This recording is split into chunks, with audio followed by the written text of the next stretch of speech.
Assalamualaikum. Selamat datang di channel kajian eksklusif, tempat ceramah dan video seputar Islam. Untuk mendukung channel ini, silakan klik tombol subscribe, like, komen, dan share link video ini ke media sosial kamu ya. Semoga kita semua mendapat pahalanya. Jazakumullahu khairan. Ustadz, saya mau nanya berkaitan zina. Bagaimana jika seseorang pria wanita baru tahu tentang hukum zina dan dia ingin bertobat, apakah dosanya bisa diampuni? Kalau dia betul-betul bertaubat, tapi dia minta dirajam. Nah ingat, rajam itu yang melaksanakan adalah institusi pemerintah yang bernama khalifah. Amirul Mukminin. Ya, makanya jangan a priori sama kalimat khalifah. Khalifah itu adanya pada zaman, khalifah itu kulturnya sunnah. Jadi jangan kemudian buru-buru benci sama kata-kata khalifah. Itu kulturnya sunnah. Dan saya sampaikan ya, kenapa Rasulullah meninggalnya hari Senin, dikuburnya hari Rabu? Karena para sahabat itu saat itu mencari siapa yang akan menggantikan Rasulullah menjadi khalifah. Tugasnya khalifah itu dua. Hirasatuddin wasiyasatudunya biddin. Menjaga agama dan mengatur urusan-urusan dunia dengan aturan agama.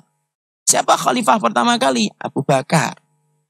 Dengan kemudian nanti kalau setiap ada kata khalifah itu HTI. Berarti Abu Bakar HTI. Tega benar nuduh Abu Bakar. Kalau ada yang mengatakan Abu Bakar HTI, berhadapan dengan saya. Dan antum-antum juga. Karena khalifah itu kulturnya sunnah. Ya. Jadi kemudian tidak akan ada maksud untuk ini. Kalau memang belum, ya memang kita harus terima apa yang kemudian kita dapatkan dan bersabar.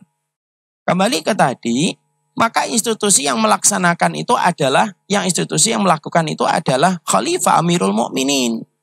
Tidak bisa dilakukan sendirian. Kemudian habis dari kajian sini pulang, Bi, ternyata harus dirajam, Bi. Ya sudahlah, Bi, Ustadz, besok kita dirajam aja gitu. Saya ngerajam, saya ditangkap sama polisi. Kenapa? Karena kemudian yang boleh melaksanakan itu harusnya khalifah. Institusi yang kemudian menghilangkan segala fitnah kalau itu dilakukan. Kalau belum ada, gimana Ustaz? Kalau belum ada, sabar. Kalau belum ada taubat nasuha, masuk ke rumah, banyak-banyak taubat nasuha. Emang taubat nasuha bisa menghapuskan? Bisa. Inna taubata tahdimu ma qablaha. Taubat itu menghancurkan seluruh dosa yang sebelumnya. Maaf, syirik itu lebih besar daripada dosa zina. Tapi kalau bertaubat, bisa nggak diterima oleh Allah? Bisa. Contoh Bapak kan hari ini dapetin kisah luar biasa kan, orang Manado masuk Islam 4 jam berikutnya meninggal dunia. Masya Allah, beruntung betul itu. Masuk Islam 4 jam setelah itu, 4 jam diisi dengan mandi junub, tanya tentang Islam, hukum Islam. 4 jam setelahnya meninggal dunia. Saya baca di Instagram. Beruntung banget orang kayak gitu tuh. Kalau pada zaman Nabi ada orang kayak gitu, namanya Usairim bin Abdul Ashhal. Masuk Islam menjelang duha, belum sholat. Ketika mau sholat, belum waktunya sholat. Saya ngapain ya Rasulullah? Jihad. Ikut jihad meninggal dunia. Sampai Nabi berkomentar, ini loh penduduk surga yang keningnya belum pernah dipakai untuk sujud. Cuma kayak gitu enggak bisa ditiru. Enggak bisa ditiru. Jangan ditiru. Saya pengen masuk Islam lagi Ustaz. Enggak bisa lah. Maka kemudian taubat itu syirik aja bisa diampuni. Apalagi zina. Yang mana notabene lebih ringan daripada syirik. Tapi bukan berarti ringan. Oh, berarti zina itu lebih ringan dari syirik Ustaz. Iya, tapi bukan berarti ringan. Jangan sampai ada orang zina. Kenapa zina? Daripada saya syirik Ustaz. Kalau ada orang kayak gini, gua kepret loh. Zina itu perkara gede, tapi gedenya zina itu tidak akan sama dengan gedenya perkara kesyirikan. Tobat. Lah tobat itu apa yang dilakukan? Sholat tobat 2 rakaat sesali, tinggalkan komunitas yang menjadikan dulu dia melakukan itu. Kalau komunitasnya diceger, dia harus menghindari ceger. Dan tidak boleh mendekat. Ganti nomor telepon, ganti apapun itu. Itu tanda kemudian dia bertobat. Jangan malah kumpul. Malah sama dengan pasangan zinanya kumpul satu grup. Nggak boleh. Dan kemudian apa? Kemudian dia banyak sedekah dan banyak melakukan amalan sunnah. Sedekah dan amalan sunnah niatnya untuk menutupi dosa-dosanya. Kenapa? Dosa itu ditutup dengan tobat. Dosa itu dihapuskan dengan amalan-amalan kebaikan. Dan dosa itu dihapuskan dengan sedekah. Sedekah itu paling cepat Pak menghapuskan dosa Pak. Inna shadaqata tudfi'ul khotoya ya. Kama annal ma'ayud fi'un naro. Sedekah itu memadamkan api neraka sebagaimana air memadamkan api. Cepat dia Pak. Makanya kalau sedekah itu niatnya harus dibuat beragam. Kalau saya, boleh dicontoh boleh enggak. Kalau saya itu sedekah, selalu saya bagi 3. Sepertiganya untuk dosa-dosa saya yang telah lalu. Sepertiga yang kedua, untuk keluarga saya supaya terhindar dari segala macam balak. Karena salah satu perkara yang menghilangkan kita dari balak di masa mendatang itu sedekah. Yang ketiga, sepertiganya saya niatkan untuk ibu saya. Karena sedekahnya anak kepada orang tuanya yang telah meninggal dunia, nyampe atau tidak nyampe? Nyampe. Sebagaimana satu riwayat yang sahih ketika saat bertanya sama Rasulullah, ya Rasulullah inna ummi macat. Ya Rasulullah ibuku telah meninggal dunia. Fakanat tuhib antun fik. Tapi kesukaannya infak ya Rasulullah. Boleh nggak saya infak atas nama ibu saya? Kemudian Rasulullah mengatakan, iya, infak atas nama ibumu. Apa infak yang paling afdal ya Rasulullah? Ayu sodaqatin afdal. Apa sodaqah yang paling afdal itu ibu saya yang sudah meninggal dunia ya Rasulullah? Ijril ma, alirkan air. Artinya sedekahnya anak kepada orang tua nyampe. Makanya sedekah itu harus dibuat dengan macam-macam banyak niat. Makanya ikhwan, saya sampaikan ikhwan. Kalau antum melakukan kebaikan, jangan pelit niatnya. Niatnya yang banyak. Semakin antum banyak niatnya melakukan satu kebaikan, semakin besar pahalanya disesuaikan dengan banyaknya niat yang antum tanam. Paham sampai di sini? Saya tanya antum. Antum namanya siapa Pak? Teguh. Sudah nikah? Masya Allah, belum Masya Allah. Semoga Allah mengampuni dosa-dosa antum. Umur berapa Akhi Teguh? 28 Masya Allah. Antum kelihatannya orang baik. Ini nanti Al-Falah buka biro jodoh Pak. Ya. Tapi antum enggak usah. Untuk yang lain. Akhi Teguh 28. Mau nikah kapan antum? Secepatnya insya Allah ya. Moga-moga cepat ketemu. Ayo mari kita doakan Akhi Teguh Masya Allah. Yang aminnya paling keras tuh nasibnya sama kayak Teguh. Karena dia tahu kalau mengaminkan kepada saudaranya akan diaminkan pula oleh para malaikat. Makanya Pak Aiban enggak ngaminkan dia. Akhi Teguh tadi belajar di sini niatnya apa? Memperbaiki diri. Itu tok. Beliau datang ke sini niatnya satu, memperbaiki diri. Dapat. Ya niat memperbaiki diri. Tapi kalau antum niatnya banyak, contoh saya dakwah, niatnya banyak. Satu, untuk mengamalkan ilmu yang saya lakukan. Untuk mengintrospeksi diri saya. Untuk menjadi kebaikan untuk anak-anak saya. Karena itu saya Pak, maaf ya, waktu saya habis untuk dakwah Pak. Dan saya tahu kekurangan saya kadang-kadang kurang menyapa keluarga saya. Tapi saya selalu tawasul dengan dakwah ini adalah untuk menjadi kebaikan keluarga saya. Memperbanyak setiap langkah jalan yang saya lewati untuk dakwah. Karena apa? Karena jalan bumi yang kita lewati untuk kebaikan nanti bersaksi di hadapan Allah. Saya ingin jalan antara Bekasi, antara Pondok Indah ketika saya akan ngajar di Ceger ini, nanti bersaksi di hadapan Allah di tanah Ceger. Ya Allah, kami tanah Ceger ya Allah. Dan kami menjadi saksi bahwasanya dia pernah berdakwah di atas tempatnya bumi saya. Emang bumi nanti bersaksi Ustadz? Iya. Mana dalilnya? Yauma idzin tuhaditsu akhbaruha. Bumi nanti cerita apa kejadian yang pernah terjadi di atasnya.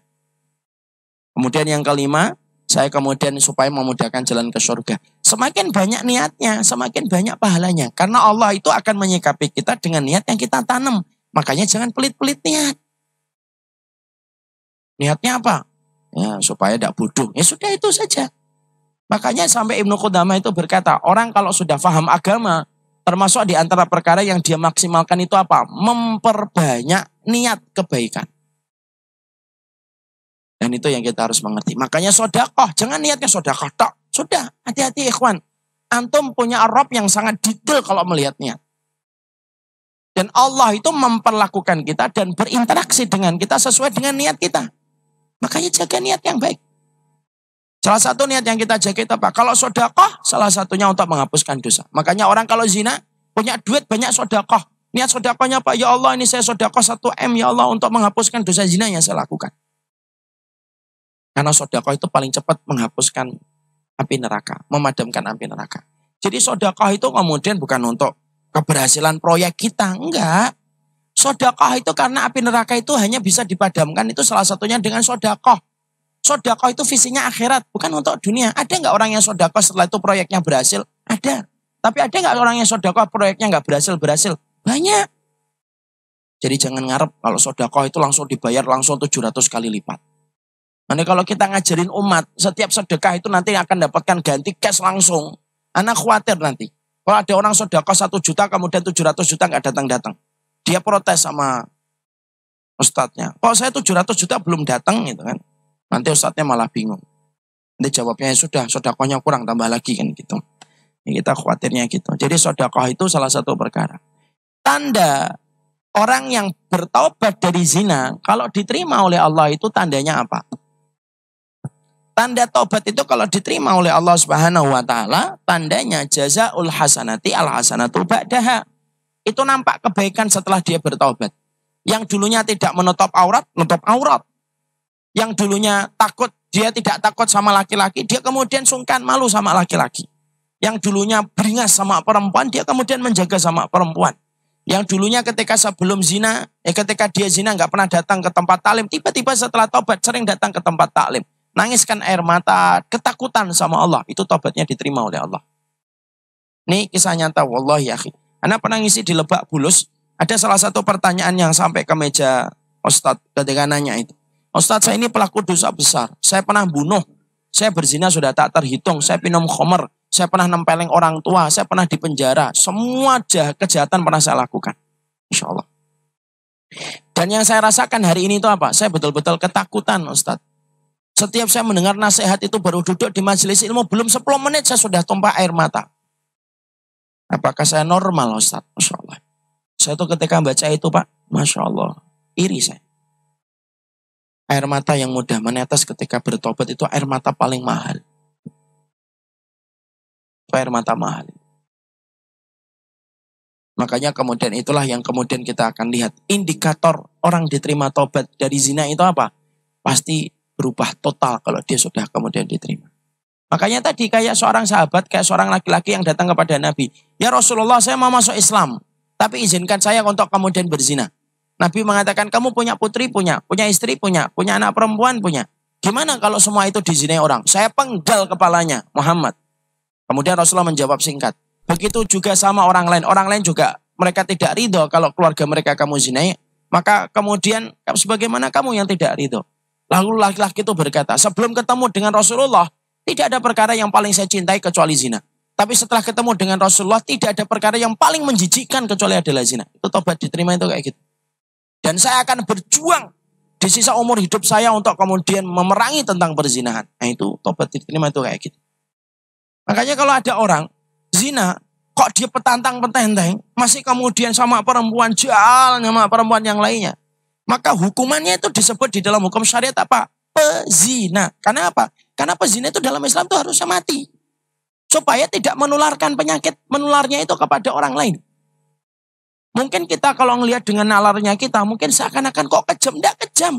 Yang kejam itu ketika kita membiarkan seorang laki-laki menzinai anak yang kemudian kita miliki. Itu lebih kejam. Itu lebih kejam. Antum apa nggak remuk? Saya sudah ngomong di sini. Apa kita nggak remuk punya anak perempuan, kita didik dari kecil. Kemudian kita didik, kita kasih apa yang dia mau, vitaminnya kita perhatikan. Terus sampai gede ketika mekar, dipetik dengan cara yang dimurkai oleh Allah. Itu lebih kejam itu sebenarnya. Cuma orang beriman itu tidak tahu ini. Makanya kenapa kok pelaku zina dalam Islam itu kalau kemudian ditegakkan hudud itu harus mati. Karena supaya berhenti, mata rantai dosanya itu berhenti. Dan itu menjadi pelajaran bagi orang lain ketika sebelum berzina. Nah itu dalam Islam tuh gitu. Tapi kalau memang belum ada hukuman rajam, ya sudah. Kalau belum ada hukuman rajam, maka kemudian dia itu bertobat dengan tobatan nasuha. Wallahu a'lam bishawab.